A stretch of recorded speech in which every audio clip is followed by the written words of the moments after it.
구석은 교육 시리즈 두 번째 예비병 교육 3과 왜 타락했는가. 오직 너희 죄악이 너희와 너희 하나님 사이를 갈라놓았고 너희 죄가 그의 얼굴을 가려서 너희에게서 듣지 않으시게 함이니라. 이사야 59장 2절 말씀. 노벨의 다이아마이트와 왜곡된 사용.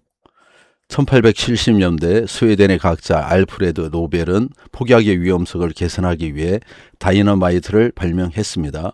그의 목적은 단순했습니다. 산을 깎아 길을 만들고 철도를 놓으며 인류의 삶을 더 풍요롭게 하려는 선한 의도였습니다. 그러나 다이너마이트는 곧 전쟁과 살인의 도구로 사용되기 시작했습니다. 사람들은 그것을 이용해 도시를 파괴하고 생명을 빼앗았습니다. 노벨은 자신의 선한 의도가 왜곡된 현실을 보며 큰 충격을 받았습니다. 그는 말년에 노벨상을 제정했고 이는 다음과 같은 그의 마음을 보여주는 것이었습니다.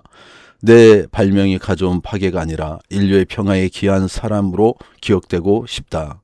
노벨의 선한 의도가 인간의 잘못된 사용으로 왜곡되었듯 사람도 마찬가지입니다. 하나님은 인간을 선하게 창조하셨지만 인간은 자유를 잘못 사용하여 하나님의 뜻을 왜곡했고 이것이 바로 타락입니다. 사람은 하나님의 형상대로 창조된 특별한 존재였습니다. 죄가 없었고 선하게 지어진 세상에서 하나님과 교제하며 살았습니다. 그러나 사람은 하나님이 주신 자유를 잘못 사용하여 죄에 빠지고 타락하게 됩니다. 의인이 죄인이 된 것입니다. 첫사람 아담은 원래 의인이었습니다. 그러나 뱀의 유혹을 받은 하와와 함께 선악을 알게 하는 나무 열매를 먹음으로 범죄했습니다. 그 결과 아담은 죄인이 되었고 그의 후손인 모든 사람도 죄의 성향을 가지고 태어나 죄 가운데 살게 되었습니다. 그러므로 한 사람으로 말미암아 죄가 세상에 들어오고 죄로 말미암아 사망이 들어왔나니 이와 같이 모든 사람이 죄를 지었으므로 사망이 모든 사람에게 이르렀느니라. 로마서 5장 12절. 왜 타락했는가 살펴보겠습니다. 첫 번째, 선악을 알게 하는 나무 열매. 선악을 알게 하는 나무의 역할은 무엇인가요? 에덴 동산 중앙에는 생명나무와 선악을 알게 하는 나무가 있었습니다. 여호와 하나님이 그 땅에서 보기에 아름답고 먹기에 좋은 나무가 나게 하시니 동산 가운데에는 생명나무와 선악을 알게 하는 나무도 있더라. 창세기 2장 9절 말씀. 흔히 선악과라고 말하지만 이는 성경적 표현이 아닙니다. 성경은 선악을 알게 하는 나무의 열매라고 정확하게 표현합니다. 이 표현을 바로 잡는 이유는 다음과 같습니다. 단순히 선악과를 따 먹었다, 불순종했다가 전부가 아닙니다. 이 열매를 먹음으로 선과 악을 판단하는 기준이 하나님에게서 인간 자신으로 이동했다는 점이 핵심입니다. 열매를 먹기 전 아담의 선악의 기준은 하나님이셨습니다. 열매를 먹은 후 아담의 선악의 기준은 자기 자신이었습니다. 즉 자기 자신이 하나님처럼 되려고 선악과를 먹은 것입니다.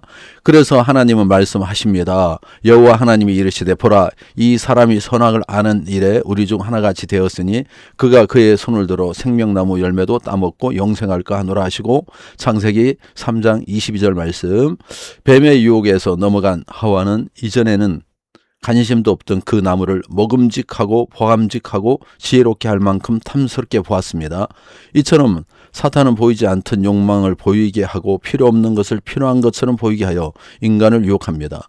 아담의 후손인 우리는 죄의 성향 때문에 죄의 유혹에 자연스럽게 끌려갑니다. 마치 자석에 서로 다른 극이 달라붙듯 죄가 우리를 끌어당깁니다. 두 번째, 죄라 무엇인가? 내가 죄인이라는 사실이 인정되나요? 죄는 크게 두 가지로 나눌 수 있습니다. 첫 번째, 원죄입니다. 오리지널 신입니다. 아담의 범죄가 모든 사람에게 영향을 미친 것, 태어날 때부터 죄인의 신분을 지닌 것, 이것이 원죄입니다. 우리가 하나님이 되려고 한 그 죄, 그게 원죄이죠. 두 번째는 자본죄입니다. 액츄얼 신입니다. 원죄에서 나오는 실제적인 행위의 죄입니다. 말과 행동, 생각으로 드러나는 모든 죄의 열매를 말합니다. 성경이 기록된 헬라어에서는 죄를 세 가지 개념으로 설명합니다. 첫 번째, 하마르티아, 간역을 빗나감, 하나님이 원하시는 목적과 다른 방향으로 사는 것을 말한다. 두 번째, 파라바시아, 위반, 범법, 하나님의 금지한 경계를 넘는 행동, 아담의 범죄를 말할 때 사용된다. 세 번째, 오페레마, 빚, 채무, 하나님께 갚아야 할 의무를 다하지 못한 상태. 주기도문에서 우리 죄를 사하여 주옵소서의 죄가 여기에 해당한다. 왜 타락했는가? 세 번째, 타락의 결과가 지금 내 삶에도 영향을 준다는 것을 알고 있나요? 하나님은 분명히 말씀하셨습니다. 먹는 날에는 반드시 죽으리라. 창세기 2장 17절에. 그러나 아담과 하와는 불순종하고 열매를 먹었습니다. 그 결과 타락이 시작되었습니다. 하나님의 형상이 왜곡되었습니다. 의인에서 죄인이 되었습니다. 사람은 더 이상 하나님의 선한 형상을 온전히 드러내지 못하게 되었습니다. 인간은 태어날 때부터 죄의 성향을 가진 모태의 죄인이 되었습니다. 내가 죄악 중에 출생하였으며 어머니가 죄 중에서 나를 잉태하였나이다. 시편 51편 5절 말씀. 하나님과의 관계가 끊어집니다. 내가 먹는 날에는 반드시 죽으리라는 말씀은 죄의 결과가 곧 죽음이라는 하나님의 최초 선포입니다. 여기에서 죽음은 단순한 육체적 죽음이 아니라 영적 죽음으로 하나님과의 단절과 관계의 붕괴 그리고 육체적 죽음의 시작이었습니다.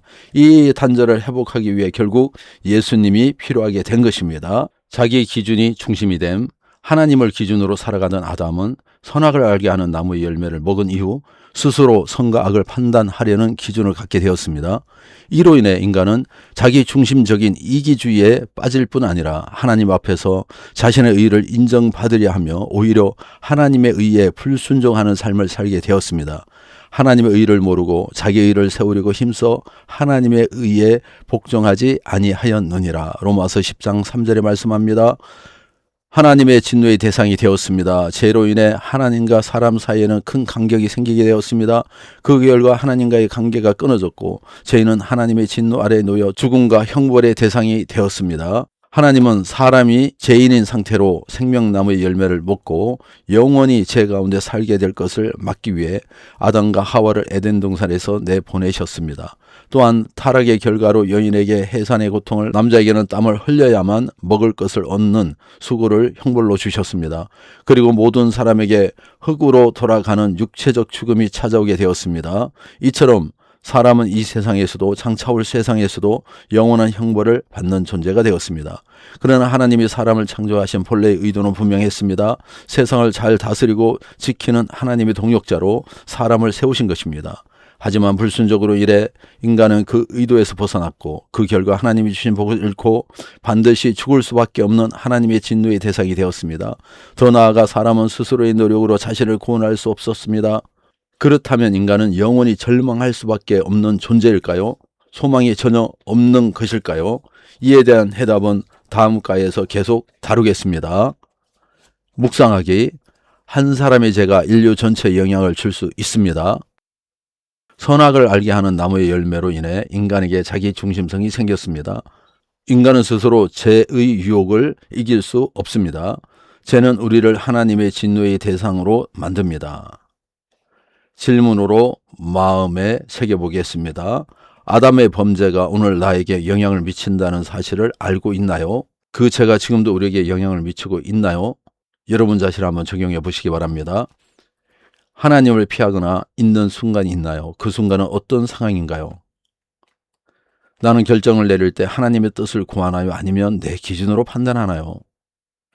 죄의 두 종류, 원죄와 자범죄를 분명히 이해하고 있나요? 나의 열심은 하나님의 의보다 내 의를 드러내려는 모습이 있지 않나요? 구세군 교리 5조. 우리는 인류의 시조가 본래 죄 없이 창조되었으나 그들의 불순종으로 모든 사람이 죄인이 되고 전적으로 타락하여 정결과 행복을 잃고 하나님의 진노의 대상이 된 것을 믿는다. 아멘.